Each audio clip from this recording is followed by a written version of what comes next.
kasalukuyang kinakapat na ang sitwasyon doon at nangalap naman ng impormasyon, data, ang ahensya ng gobyerno, ahensya ng gobyerno para naman malaman ang sitwasyon lalo na at substation, distribution facility dito at iba pang mga pabilidad na maaaring apektuhan.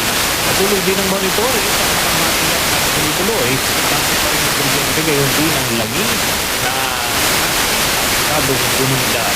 Maraming pa tayong mga balita. Susunod na. The Bombo Radio, Energy, Conservation, Advocacy. Gamitin ang washing machine o plancha kapag full load.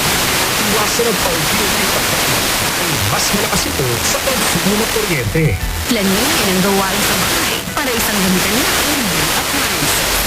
Paalala mula sa Bombo Radio Philippines, the #1 and most trusted source of news and information. Basta Radio Bombo! Kuha pa po tayo ng makaragdagang balita na din sa lalawigan. Kaugnay pa rin po ng pagtama ng malakas na magiging